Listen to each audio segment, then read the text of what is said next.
So let me introduce Simon and Andrew. So I went to say hello to Simon. Hi there. Hi everyone. Welcome to MacKenzie Leather in Edinburgh. Andrew. Hiya, I'm Andrew.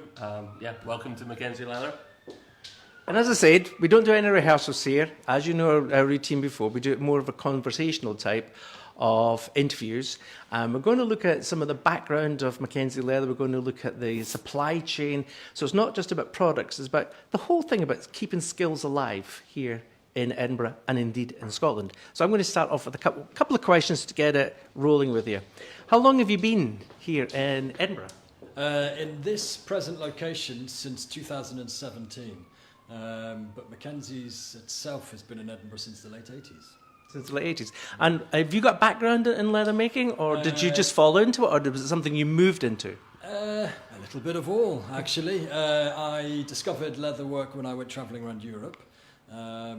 Fell in love in Spain with the craft, and I found my passion, shall we say. And then returning back to Edinburgh, I was self-taught for many years, and then pestered MacKenzie's at the time, who were on Victoria Street, to give me an apprenticeship, and shall we say the rest is history.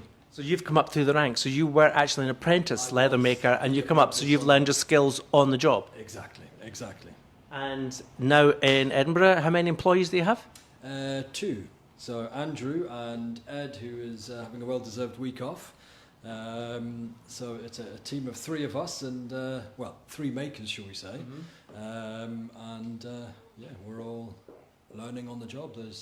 And are you passing on the skills that you've learned to any newcomers that are coming in to your staff, or did they come fully trained, or? Not at all. We all, so Andrew studied art, and before this was a butcher. So Ed had done some kind of past experience making leather jackets, so he came with a bit of understanding, but everything we essentially learn on the job and go through a full, I'd like to say apprenticeship, but it's, every day is a make day, every day is a learning day. We still have to run a shop, we still have to make stock, so we're essentially really learning on the job.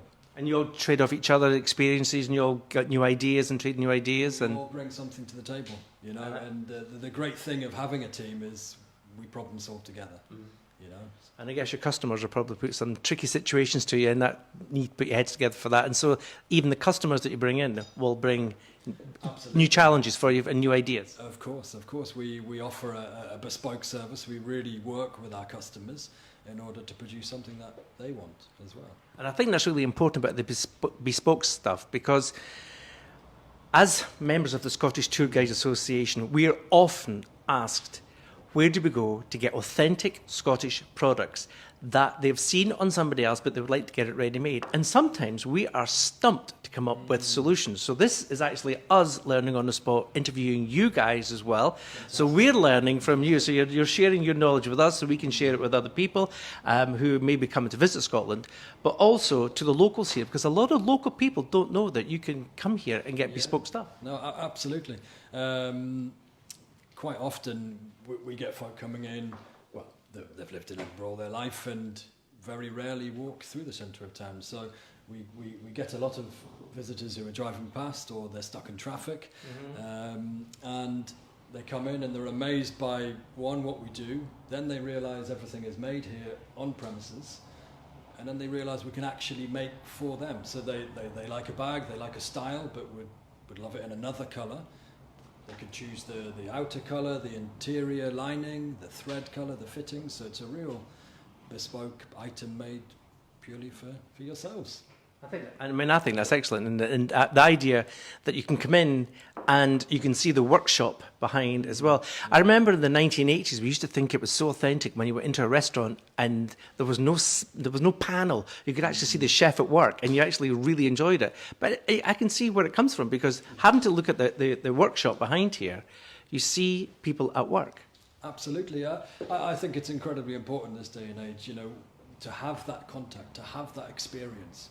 We want to see the process, we want the transparency, and I think, we're not trying to push a sale, because this is bringing the sale and it's given you the experience which I think, big, massive global companies can't do that anymore because it's ugly what you see behind the scenes. Whereas this is working chaos. It's Working chaos. I think it's absolutely brilliant. You can see it there. And the fact that all three of you are makers as well. So you get to know the person who's taken the order, who's taken it through from, I would say, soup to nuts. So from the beginning right through to the end, you're talking, you're giving your specifications, you're seeing it through the stages, and you're getting to know a personal relationship with the leather maker as well, which is quite unique in that regard. Absolutely, absolutely. You know, it's all a hands-on here, as you beautifully put it. There's no salesman. Yeah. So you know, let's just say Andrew would take you through a whole process here. You know, you would get to choose your own hide. That hide would then be tagged for you. You get to go through all the different options of linings and fittings with one person, or if you're lucky enough, all three of us, because you never know. It could be a team effort in order to get the right thing for yourself. Yeah. So just had a question, guys, from Marie. She is asking what Andrew is doing at this moment. So I'm currently, these are pieces that we've cut out, so bases for bags and ornamental, the tops, the fronts of bags. And what I've done is I've used a tool, which actually, yes, Simon's just going to bring one over. This tool actually shaves off a tiny little bit off the edge of the leather. I'll just see if I can find something to show you on. Yeah, so if you can zoom in, that's what it does. Just takes the tiniest amount of leather off, but then gives it a slight bevel. Then what I'm doing is I'm putting stain on the edges, and then I'm waxing the edges and polishing it down. So basically it goes from that kind of edge to now getting there where it's starting to get a shiny edge, and it's basically the edge is sealed, and that protects the edge and seals the leather. And you have to do that on almost all of the raw edges in any bag at various different stages. So the final stage for this will actually be doing the edges on the exterior of the bag. But that's, yeah, as this is that piece essentially. Yeah. And so you can actually see at each stage as it progresses as well, if you're coming in here. And also you get your branded name as well, so like MacKenzie Leather. Excellent. So I'm coming in as a customer. Okay, I would like to find out from yourselves, you've got, your leather comes from, is it just cow, or do you use other sources for your leather? Mostly it's cow, so it's a byproduct of the meat industry. We also use pigskin as well for linings. We generally stop there purely because we know the full quality, we know the standards where everything comes from. Mm-hmm. When you start going into other areas, it's more difficult to control or be aware of. So you've got control of your supply chain, so you know where the good quality is coming from, so you can even maintain that quality throughout the whole of the supply chain as well. Exactly. A lot of our leather is, 95% of our leather is all vegetable tanned, and it comes from Italy and Spain. Now, in Italy and Spain, they've kept hold of their age-old tradition of vegetable tanning, which is, eco-friendly. It's really good for the environment. There is no wastage. All the tannins are reused, so nothing is thrown away. It's a lengthy process. It can take over 12 months to 14 months in order to run a batch of tanning, and all of the skins that are used they're all European hides. Okay. Less barbed wire fencing, so the skins and the animal conditions are actually better. We also use some British leather, which is based down in Devon, which is actually the last oak tanner in the UK, and that's an even more timely kind of period in order to tan the hide. And again, that's cow as well. The cuts we are using are shoulder hides or butts. There's many different cuts which all have different purposes for leather work. And it's interesting you say that the integrity of the leather skin itself, because you never think I've never thought of the fact that when you see a cow scratching its backside on a barbed wire fence, it's actually ruining the leather for the leather maker as well. Yeah. I believe that some South American hides, Argentina, there's quite a lot of barbed wire fencing. Yeah. So I have heard that there can be many marks, but we like to go for.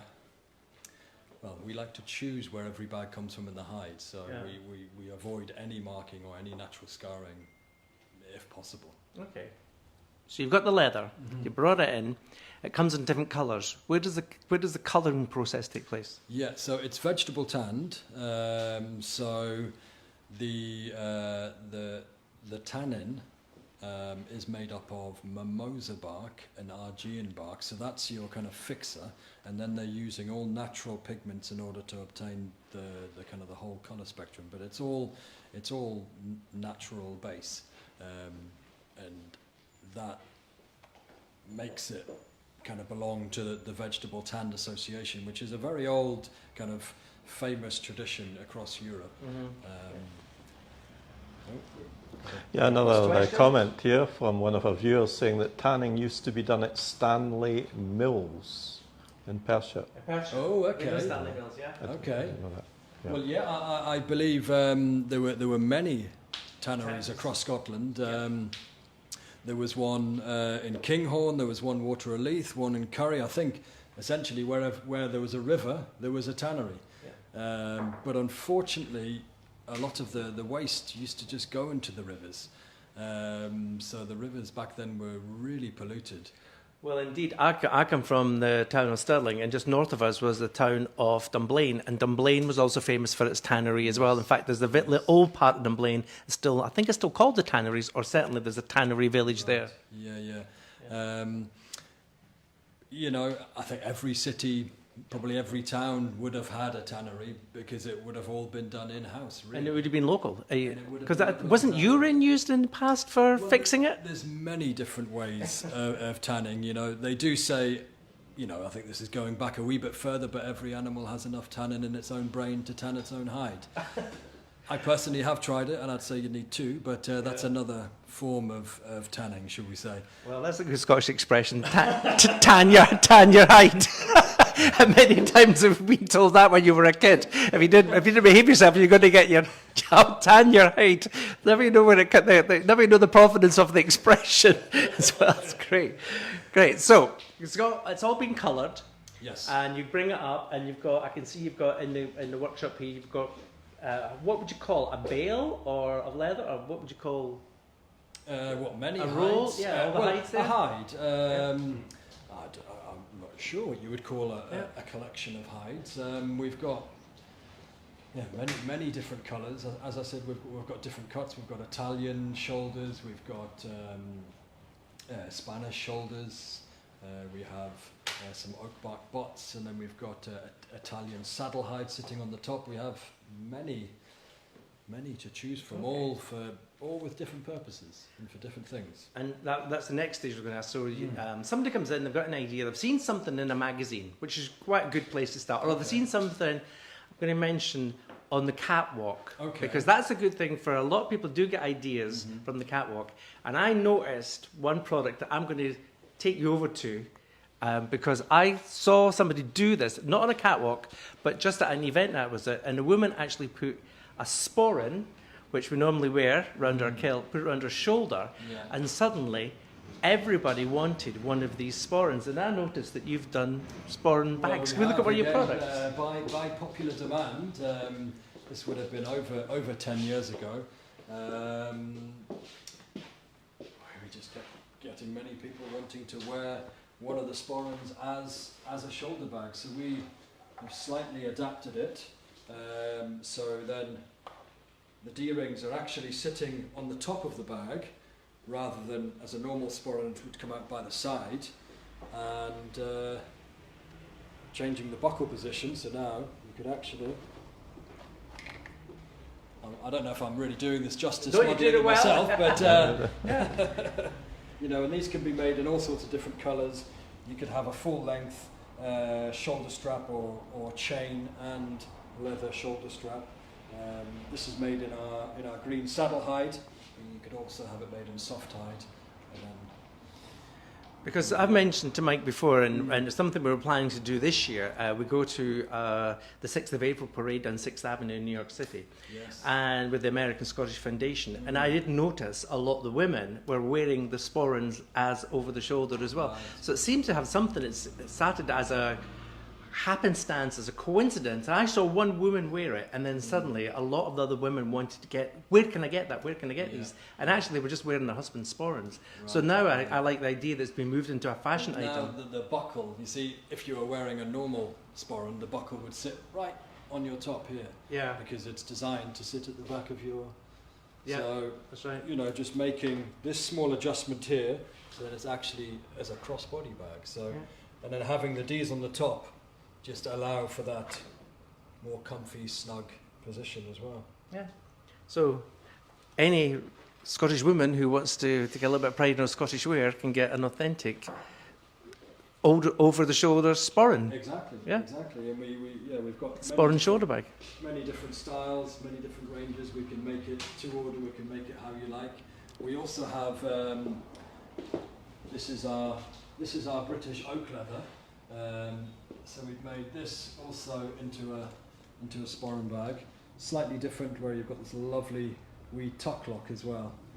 But these have been very popular. These have been very popular. I think the collection's really good here. I'm also noticed. We'll go into the collection in a wee bit because I've still got more questions on. Oh, please. It was a wee side there because I didn't. It's something that I noticed straight away, and it was something that I noticed by accident at one of big gala event that we were at. And this lady came down the stairs, American lady, dressed in her gown, and she looked like $1 million with a Sporran round the shoulder. And I thought, you got it, lady. And it's great to see it being put into production as well. So you've got your leather, you've got the product in your head that you want made. It could be a shoulder bag here, like a Sporran shoulder bag. I notice you've got some backpacks up here, shoulder bags, backpacks, which I think are very creative. You've also got your handbags. You've got your medicine bags, which I love, the old Gladstone bags. I'm really into, at the moment, I'm really into Edinburgh Gothic at the moment, and I'm reading a lot of stories about the medics in the 1800s, all about the apothecary style, absolutely. And they're all mentioned in the Gladstone bags as well, so it's good to see. The frame top bag is... it's a very old style, and yeah, as you quite rightly put it, the doctor's bag, the medical bag, the apothecary bag. Back in those days, they would have had several compartments on the inside, so you could have all your Tinctures. exactly. Yeah.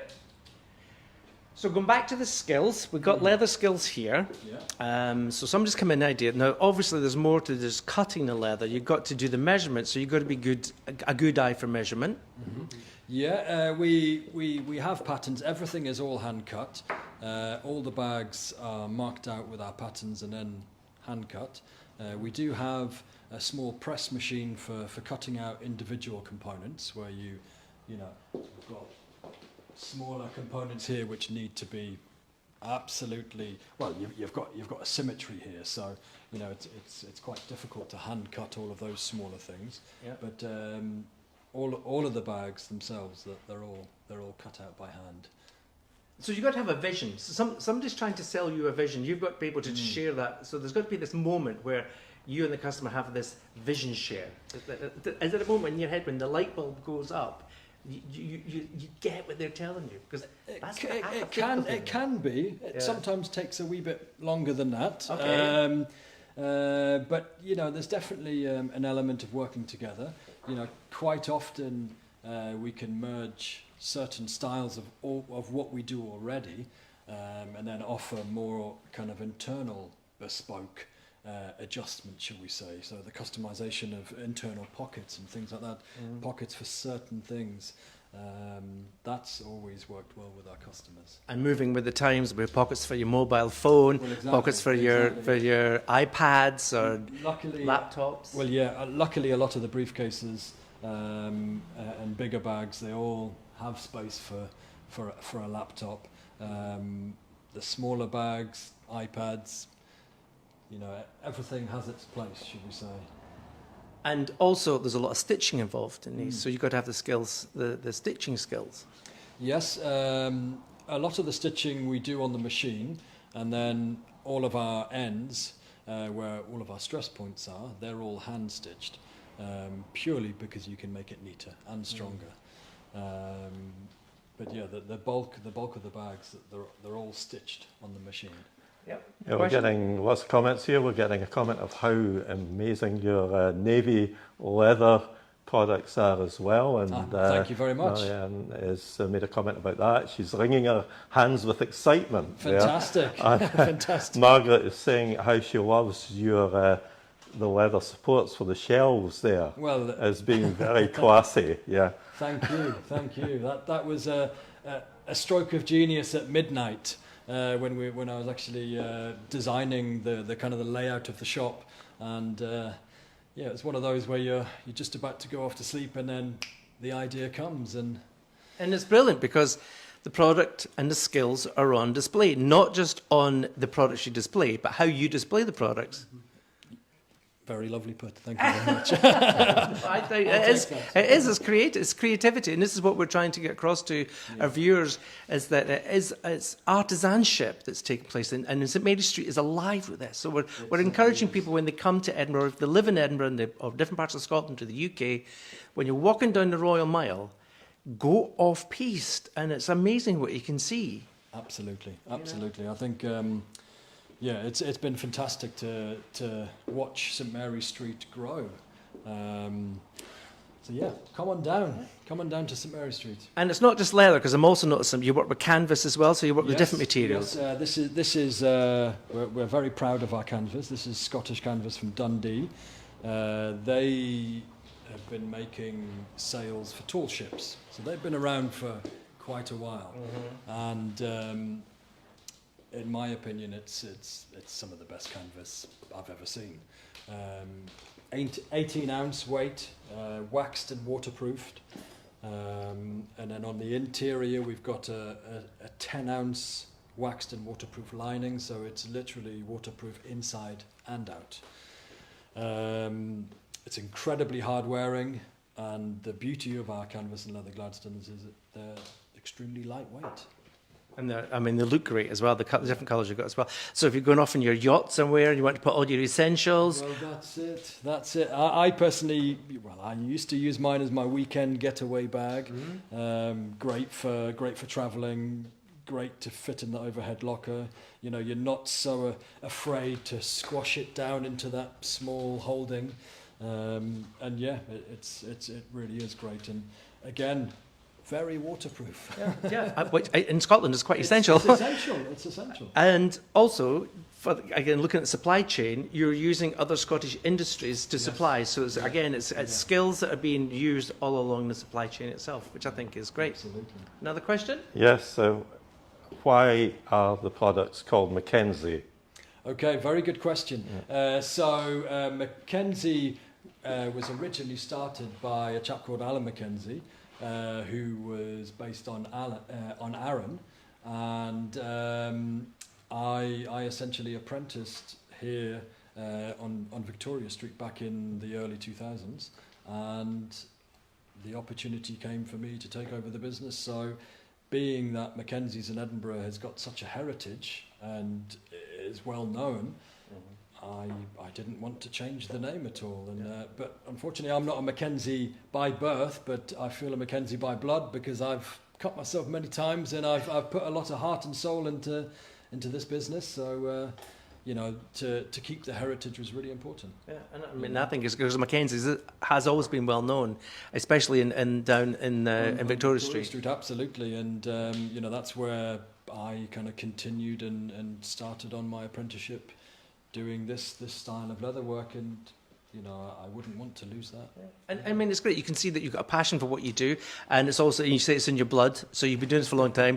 You found out where you went. You said you went travelling in Europe, and suddenly a light bulb in your head went on to say, I know what I want to do. Yeah, absolutely. And it's a labour of love. It's as you put it, it's a passion.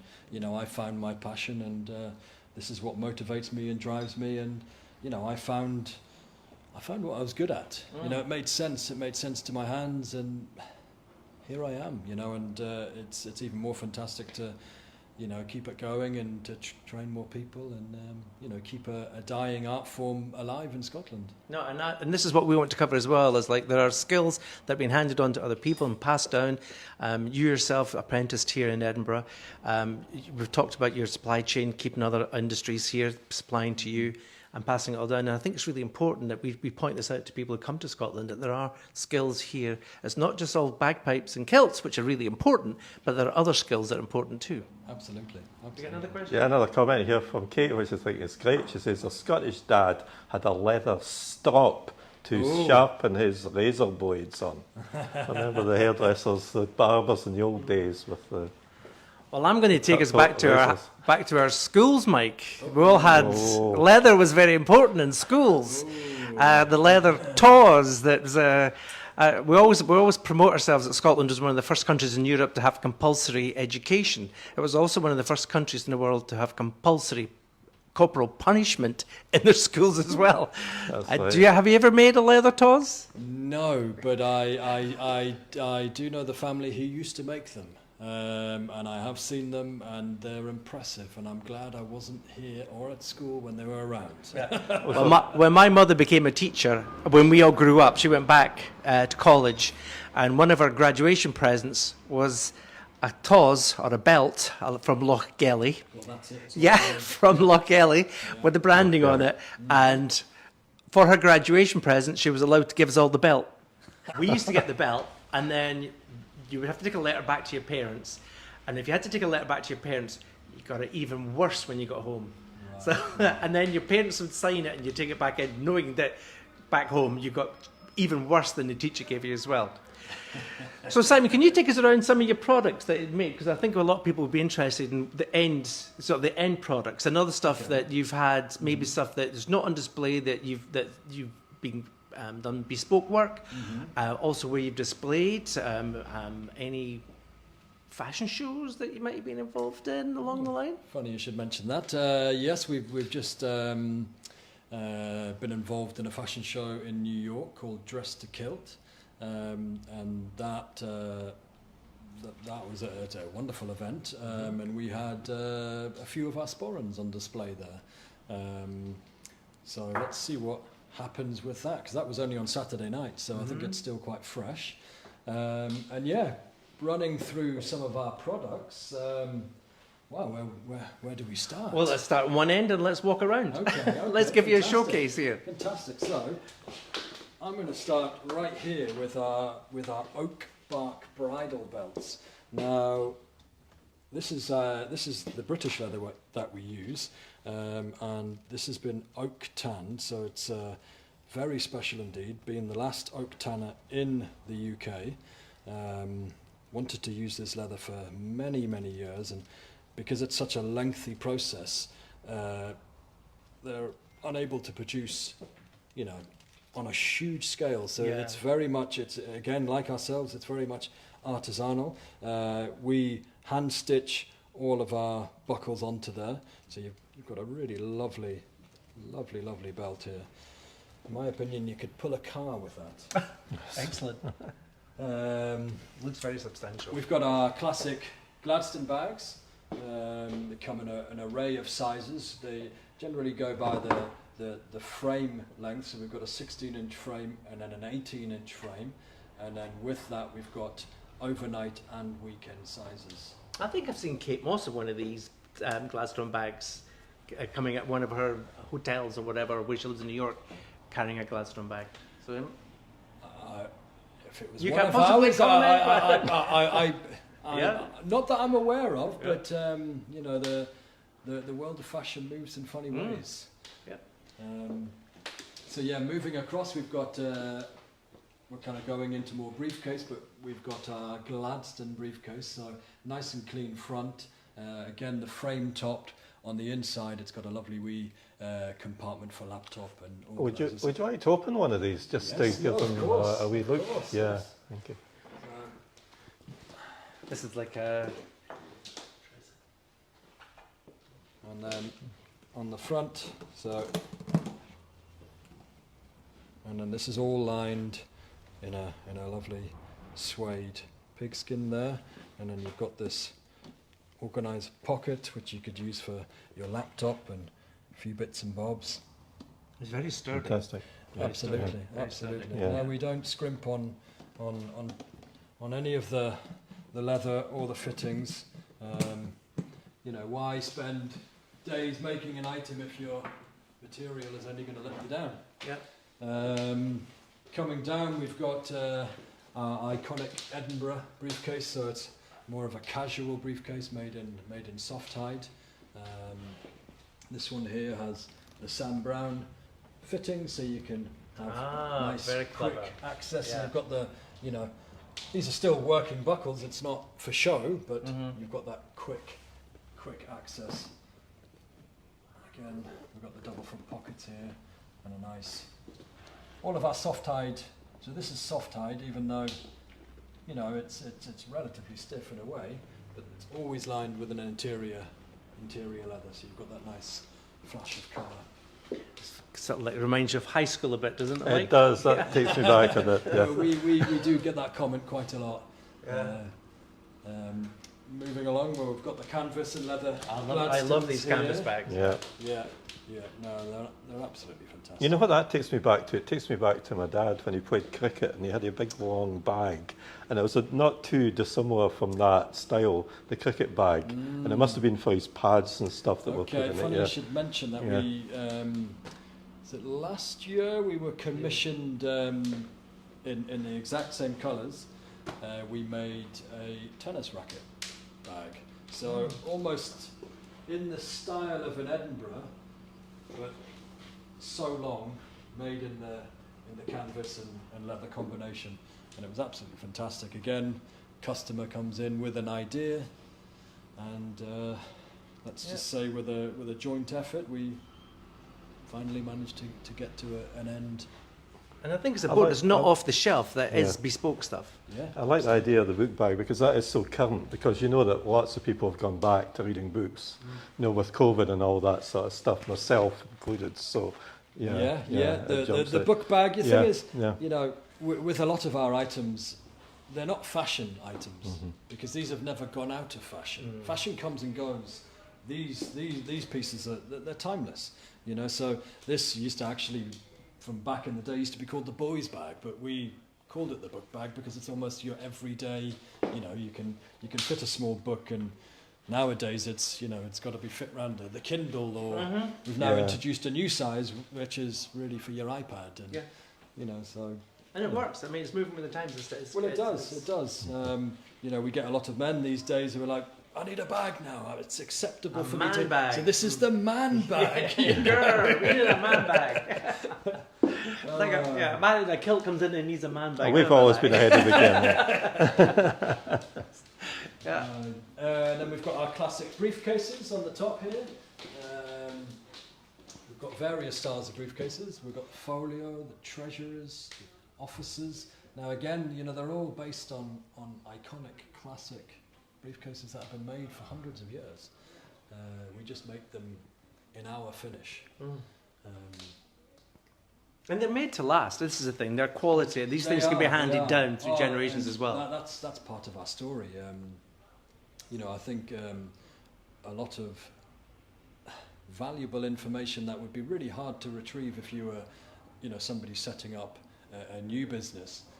I had the beautiful opportunity of being able to repair and maintain MacKenzie briefcases that were over 30 years old, so I could see where just slight things need to be improved, extra stitching.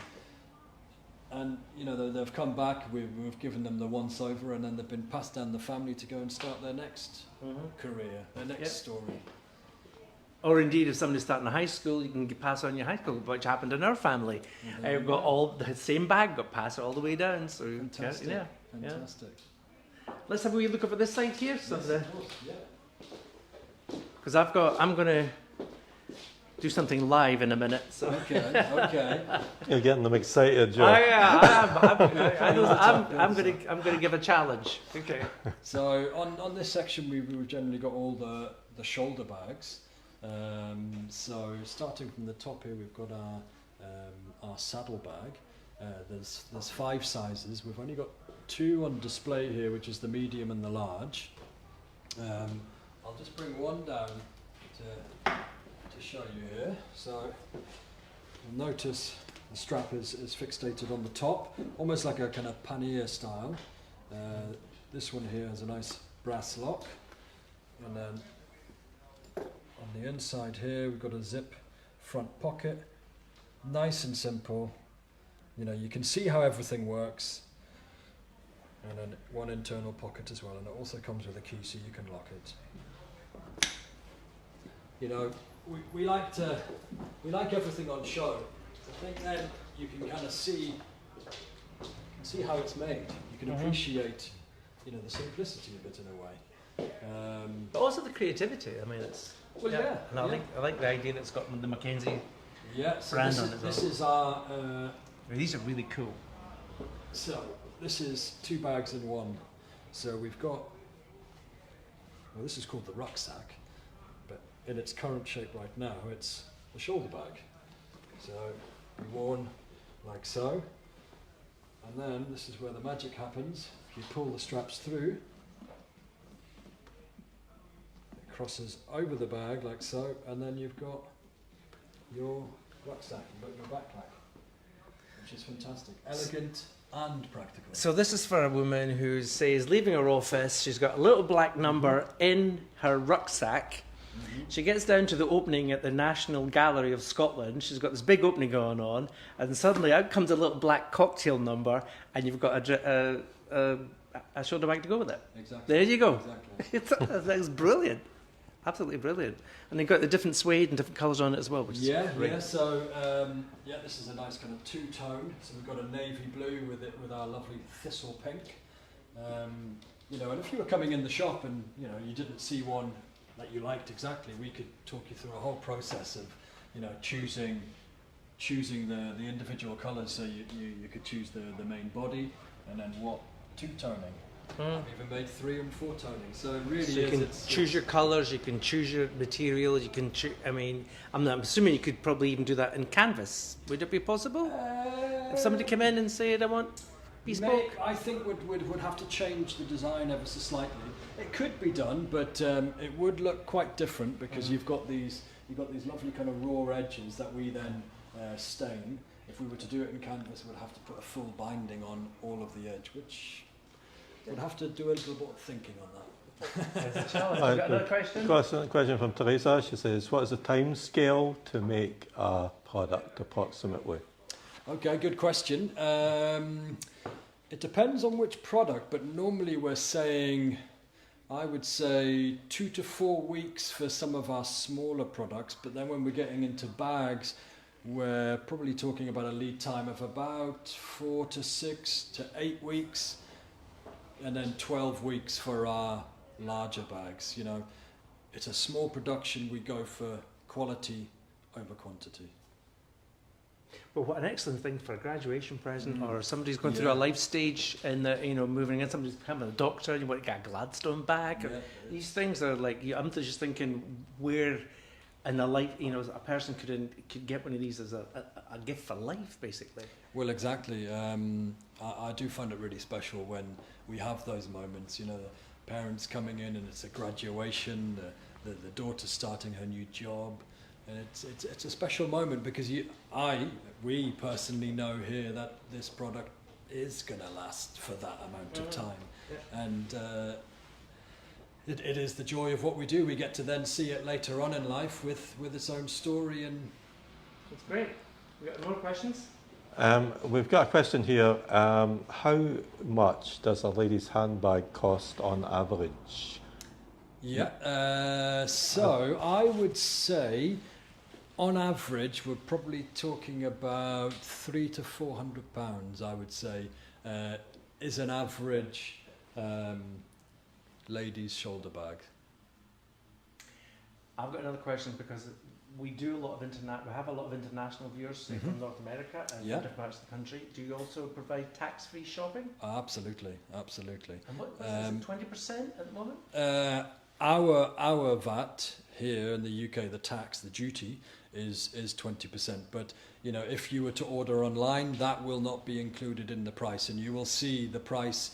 If you're in America or Canada, you'll see it in dollars without the tax. Without the tax. So it's already tax-free on your website. It will already convert depending on your IP address. If you were to buy in the shop, we take that tax off. Okay. Roughly how much in a product is hand stitched in relation to how much is machine stitched? Good question. Good question. Yeah. So let's have a look at. So if we were to look at the rucksack, you know, the bulk of the bag here is machine stitched, but then we've got all of our weak points here, where all of our ends are then hand stitched. So anywhere where there's going to be any stress and duress, it's all hand stitched. Another product which would be quite good. So, you know, our buckle tab here is stitched on, and then all of the ends here are then hand stitched.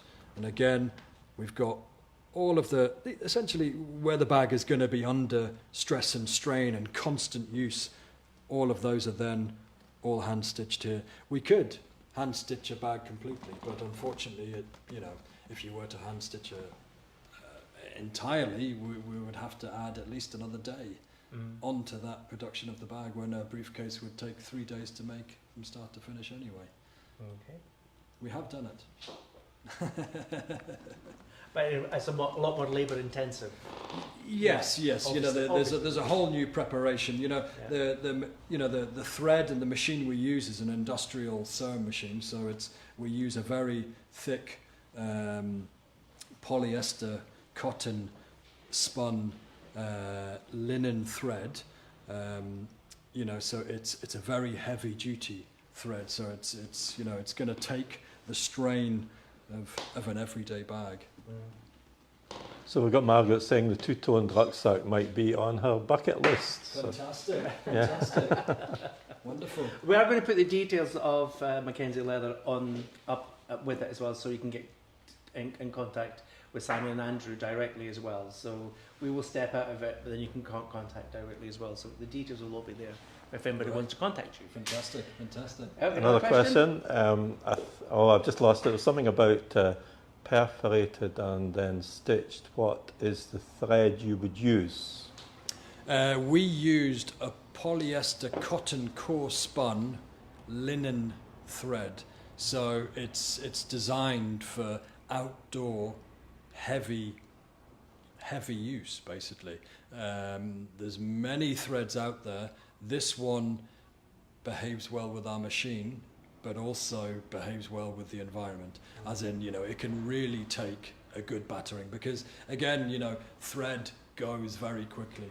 On our products, you know, the stitching, the thread is part of the product. We've used it, you know, in part of the design, so we want to show off our stitching. You know, we're proud of it, so hence the kind of the hand stitching of all the ends. It's important. It's a part of the design feature and the integrity of the bag. Mm-hmm. So, I want to present you with a challenge.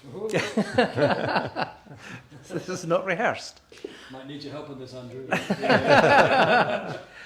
This is live. This is not rehearsed. I would like a sporran. Okay. And I would like it in the same colour, or as close as we can, to my Doc Martens, because I think this kilt would warrant a burgundy or a ox blood kind of sporran to go with it, rather than a black sporran. Okay. Could you do that? Yes, we can. Okay, now we're Short talking. and sweet answer. Yes. Okay, We can. so what I would like, we've talked, Mike and I have talked before, sometimes when you wear the chain sporrans, we wear our kilts a lot, and the chain sporran can rub at your Yes. kilt, and I would like something maybe like I'm wearing at the moment, which is all leather, with a leather strap going through it, rather than a chain. Would that be possible? Yes, it can. No, we're talking. Are we coming over to the table here? Yeah, Okay. so I just brought out, this is one of our classic chestnut sporrans. We'll kind of use this as a prototype to help you kind of make a Sporran. This Yeah. one has got the metal chain. It is great, sort of as a little bit of bling, shall we say, Yeah. during a wedding or something like that. But yeah, as you say, if you're wearing it every day, Yeah. it can rub. So we have done it, especially for tour guides, it seems. Yeah, I've done tour it- guides, Yeah. we wear through our Yeah. kilts. Yeah. So yeah, this is our burgundy.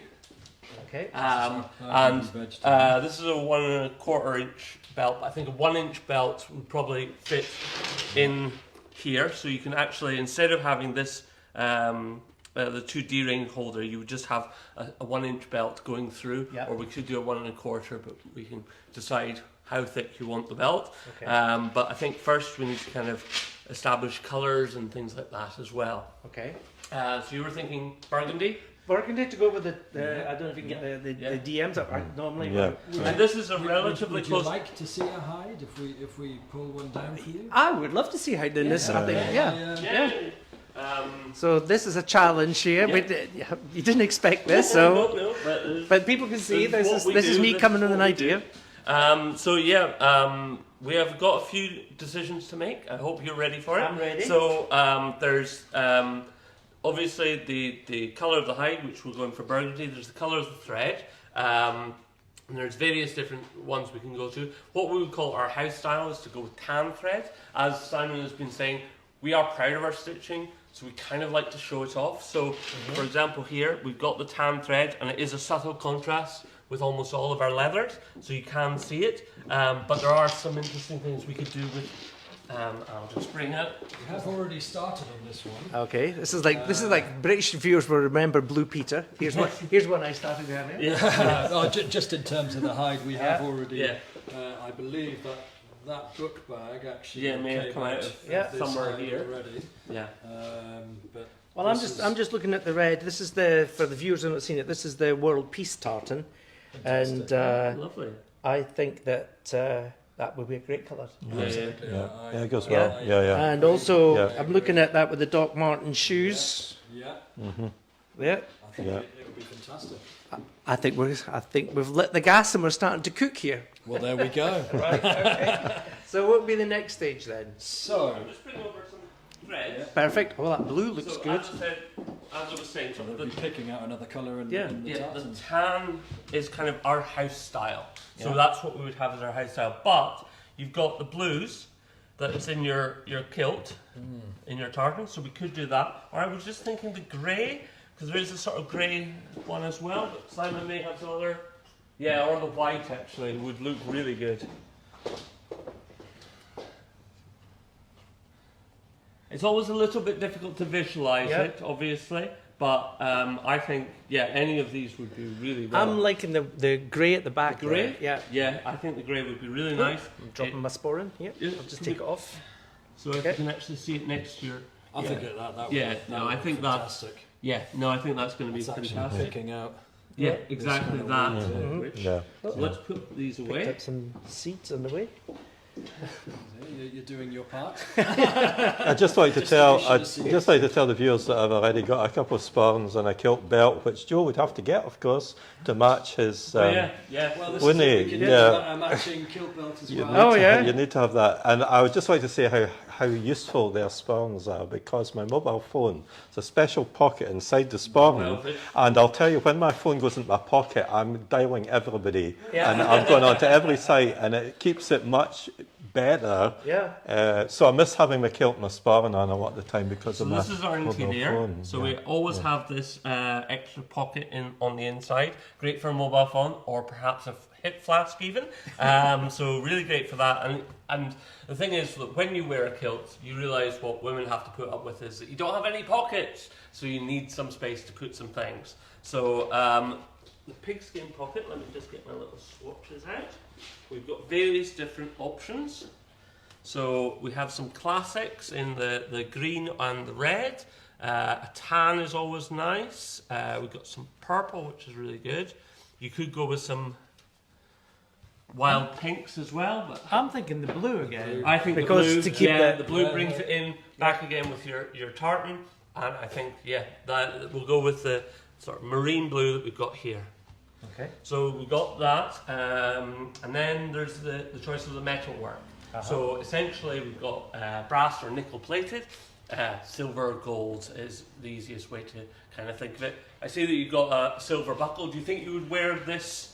With it, yeah, so I think And silver. what we could do is, I see we could possibly, we'll have to have a look at it more detailedly, but we could make a belt to go with that buckle. I think it was. So probably you're want thinking, that as well. yeah, so we could do silver fittings with that. Okay. And I think that would work really well. So essentially with the burgundy and the grey thread, the marine blue pig and the silver fittings and a single leather strap. Like a leather thong. Leather strap. thong strap. I would think, say 7/8 or a 1-inch strap would be perfect. yes, yeah, I'm thinking, that would work as well. And then we could also do a kilt belt to match, but we'd have to have a look at that buckle, but we can definitely write that up. Okay.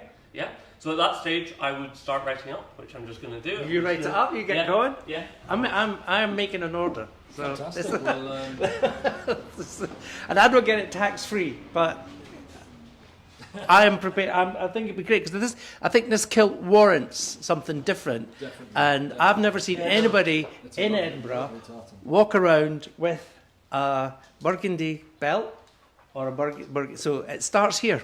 Fantastic, fantastic. Well, thank you very much. There'll be, as I'm wearing up at the roundabout the castle, I'll show them MacKenzie Leather and they'll know where I've got it, and I'll wear it with pride. well. Fantastic. No, the burgundy is a It's great gonna be choice. Lovely. Great choice. As you were saying, like one's over in New York at the dress to kilt, and it is a gorgeous. Like the burgundy sporrans are lovely, and I'd love to see more of them because there's so many people who have like little darts of red in their tartan. So you can bring that out if you're a bit kind of adventurous. You can bring that out in the sporran as well, and match that with your shoes. Who needs New York catwalks? We've got St Mary's Street here.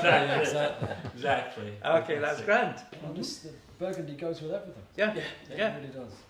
And it's something I've been promising myself for a long time. So, coinky dink Well, and the whole thing. So We feel honoured that you've chose us. yeah, and I'll be able to pass it down generation to generation as well. So there you go.